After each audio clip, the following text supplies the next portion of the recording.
teman-teman semua, kembali lagi bersama saya di channel Razaka Trader. Jadi pada pertemuan kali ini saya akan membahas satu topik yang cukup penting, khususnya bagi Anda trader-trader pemula. Banyak daripada trader pemula beranggapan bahwasanya jika kita ingin survive di industri forex, kita wajib bisa membaca pergerakan arah harga ke depan, atau lebih tepatnya memprediksi harga ke depan ini akan naik ataupun turun. Faktanya bahwa candlestick ataupun pola-pola yang ada di market, entah itu chart pattern, entah itu candlestick pattern, tidak akan mampu mengetahui secara pasti arah harga ke depan. Nah, ini adalah poin yang cukup penting. Di sini saya ingin realistis kepada Anda semua dan mengajak Anda untuk realistis dan rasional terhadap market futures. Yang pertama kita bahas dari sejarahnya dahulu. Kalau kita berkaca pada forex futures, mengapa sih SPA ataupun sistem perdagangan alternatif ini diciptakan? Alasannya sangat simpel ya, untuk hedging ataupun sarana lindung nilai. Jadi jika kita melihat grafik futures, tentu ada grafik spot ataupun grafik real. Contohnya XAU USD atau pair gold. Di pair gold itu ada pair spot dan juga pair futures.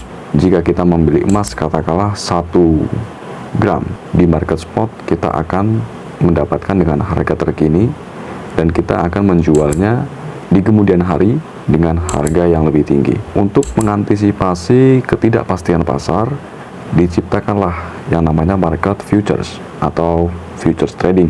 Nah, kegunaan daripada futures trading ini untuk meminimalisir gejolak pasar.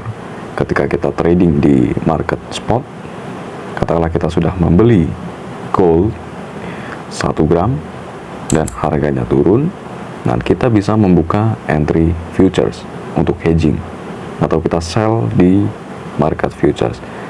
Itu adalah salah satu strategi ataupun upaya para institutional trader untuk melindungi portfolio asetnya. Dan bukan hanya institusional, ya, seperti negara sama, dia melakukan yang namanya hedging. Jika kita berkaca pada market spot, ya, kita tidak tahu arah ke depan itu akan kemana. Artinya di sini saya akan mengatakan bahwasanya kita itu jangan memprediksi market, ya, di market futures, khususnya di market futures. Kita jangan menjadi orang yang sok tahu di dunia trading. Ini artinya technical analysis nggak ada gunanya dong, ya. Mau itu SMC, mau itu apapun, chart pattern, candlestick pattern, artinya nggak ada gunanya. Tentu bukan seperti itu konsepnya. Tapi di sini saya lebih menekankan Anda untuk realistis bahwasanya kita jangan menjadi orang yang sok tahu dengan data-data statistik. Menekankan Anda lebih tidak menggunakan konsep full margin. Ingat ya, jika Anda trading masih menggunakan technical analysis ataupun fundamental analysis, ya, Anda tidak akan mengerti secara pasti 100%. Jadi poinnya adalah candlestick itu bukan untuk memprediksi, tapi untuk mengantisipasi. Ini poinnya. Jadi jika Anda trading di futures market, Anda harus mengantisipasi, bukan memprediksi. Itu jauh lebih penting, ya. Mengantisipasi itu jauh lebih penting daripada memprediksi. Karena seperti ini, grafik candlestick yang ada di chart itu terbentuk setelah adanya pembelian dan juga penjualan atau transaksi supply dan juga demand. Bagaimana Anda tahu harga ke depan ini akan naik, ya, sedangkan Anda sendiri tidak tahu supply besar mana yang mau masuk di market? Nah, itu kan pertanyaan sederhana, tapi sering sekali tidak dipahami oleh pemula trader. Dan Anda hanya berpegangan technical analysis atau data masa lalu, dan Anda menerka-nerka harga ke depan ini akan naik ataupun turun, dan itu bukan menjadi analisis yang pasti tentunya kan. Ada probabilitas. Jika Anda sudah mengerti konsep probabilitas itu sendiri, maka Anda tidak akan trading ugal-ugalan, ya. Lotnya tidak terukur, full margin. Anda tidak akan seperti itu kalau mindset Anda dari awal adalah bukan memprediksi, tapi mengantisipasi. Jadi candlestick itu mau pakai doji, hammer, chart pattern lah, apa segala macam, pakai segala macam indikator, ya. Semua itu terbentuk setelah terjadinya supply dan juga demand. Setelah terbentuk supply demand, barulah chart itu digambar. Dan kita mengikuti pergerakan chart itu. Dan itu kenapa kita menentukan support resist itu dari harga masa lalu, ya karena untuk mengantisipasi.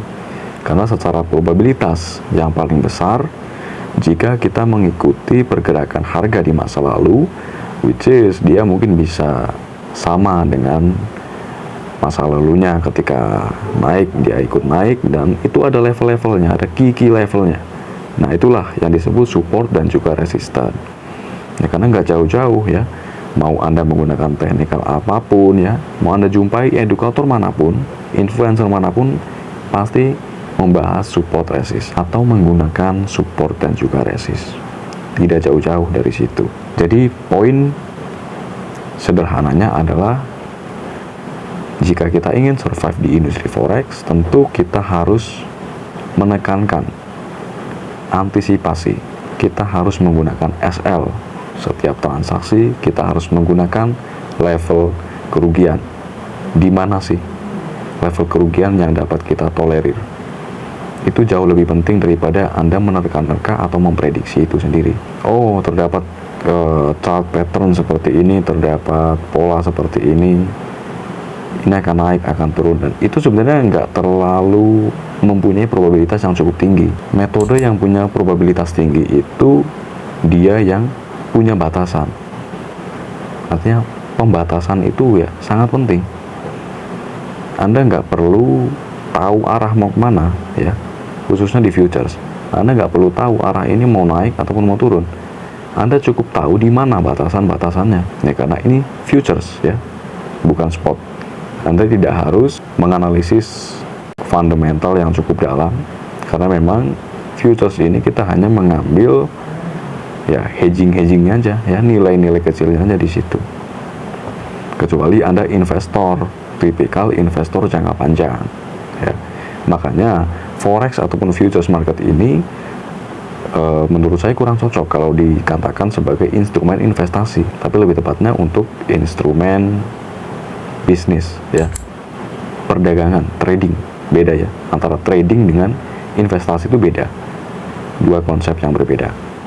Jadi kalau Anda ingin menjadi investor, belilah aset-aset spot market.